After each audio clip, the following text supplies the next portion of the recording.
back now with Michael Jackson's mother, Katherine, and his longtime friend, Brett Livingston-Strong. I remember when Michael died, I went home to London, and I've got 3 sons, and my youngest son was only, I think, 8 years old.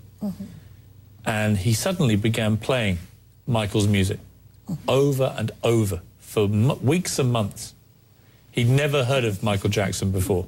Really? And it was really amazing to me that a whole new generation, and it was the one positive I could see coming out of his awful death, was that actually a whole new generation of kids fell in love with Michael Jackson again and played his music and realised how phenomenal an entertainer he was. Amazing thing. Brett, let's talk about 2 things I wanted to just wrap up with. One is, what are you going to do with this art? Well, Michael spent a good part of 25 years making this art, and you know, it was like a private world for him. While a lot of the public thought that he may have been, you know, doing things that they thought he shouldn't be doing, he was actually creating art, and it was like a world for him to retreat into this spiritual type of feeling where he would express his ideas.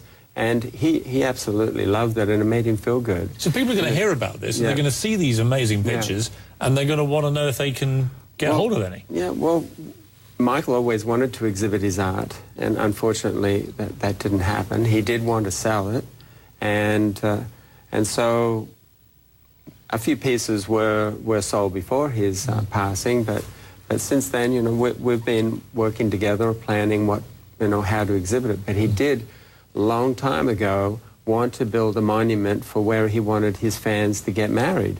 And we have a model of it here. Yeah, it's amazing. It's based on the Prince Albert Monument in London. Michael and I went around that monument. I mean, we went all over the world together, but he loved monuments, and he thought I was deeply into monuments, so he wanted me to come along. So we went around the Prince Albert Monument, and so he wrote on a card that he got that day, and he said we should try and work out a design together on that. So we came up with this kind of Gothic, futuristic.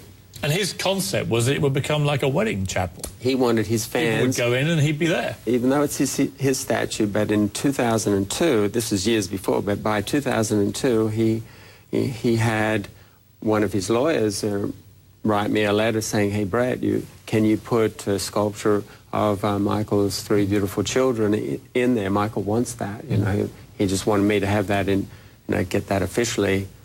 And so I have that in writing saying, well, he wanted that, but he wanted somewhere where his fans could go and in this structure, he wanted his music. And is this going to get built? Yes, because we can sell his art and build his, even though it's a monument for where he wanted people to be married, it's a monument to his love of life. Where will it go? Well, at the time, he was thinking Las Vegas. And after what happened to him in Santa Barbara, he wanted to live in Las Vegas. He'd found a house. He was calling it Wonderland, but he was counting on the success of This Is It to So the idea will be obviously that monument, but also to maybe exhibit the pictures and to sell some of the pictures. Yes, he thought that his fans would support his art, and by the sale of the art, he could support the Children's Hospital of Los Angeles. And we all went there and put some of Michael's art in the hospital when it was opened, and he was hoping to be there in, I think 2007 or 8, after he came back from Bahrain. He wanted to put some of his art there, but they weren't finished with the hospital. So when it did get finished, we went there with Bert and Mary Sugarman, and that's Mary Hart, and so I was hoping that they would permanently put Michael's art in there because it's a children's hospital, and I thought they welcomed his art with open arms. Well, that'd be great. He also wanted, from the sale of his art, to support, not only children but animals, and like some of his music was in support of the world. He was a very warm person who, like his dear mother here, very, very sweet and honest person. Yeah, it's been a fascinating experience meeting you, Katherine, and talking to you. You're one of those people I've looked at from a distance and always wondered what you'd be like. how you would talk about Michael. It's been a riveting interview. Wasn't expecting this, and I do appreciate you being so honest and open. And I think a lot of his fans will too, because you've certainly given them an extraordinary insight into your son and what he was like. And good luck with raising his kids, because I can't think of a more valuable testimony, I guess, to his life than that those kids get the best chance in life to live up to him. Thank you for having me here. It's been a real pleasure. Thank you.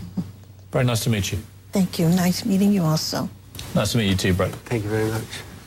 An extraordinary interview. Katherine Jackson and Brett Livingston Strong.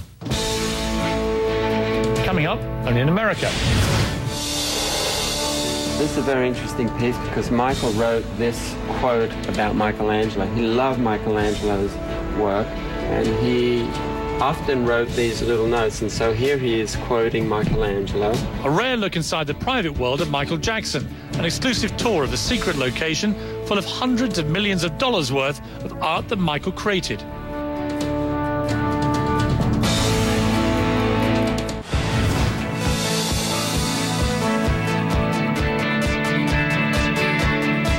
For tonight's Only in America, the Michael Jackson we never knew. You saw some of his drawings and sketches here tonight, but most of his artwork is behind closed doors at a secret airport hangar. Few have ever seen it until now. This is Michael's private world of paintings and portraits. We were given rare and extraordinary access inside that hangar. Its location, as I say, has to remain a secret, but its contents have now been revealed. This is how the icon found happiness away from the stage and studio, with brushes, pencils, and in particular watercolour. He wanted to be known as an artist, not just the most famous entertainer in modern history. These are Michael's pastels he'd like to work with. Some estimates have valued the collection at a staggering $900 million. Here, a picture of a Statue of Liberty. Here, a sketch of Frankenstein and Peter Pan. He was obsessed with chairs and the number 7. He was the 7th child, as his mother explained earlier. And here on paper, words from Michelangelo that Michael cherished. It says, "I know the creator will go, but his work survives. That is why, to escape death, I attempt to bind my soul to my work." Michael Jackson did not escape death, but his soul does live on in the music and the art that he created, and above all, the lives he touched and forever changed. That's all for us tonight. ASU 360 starts now.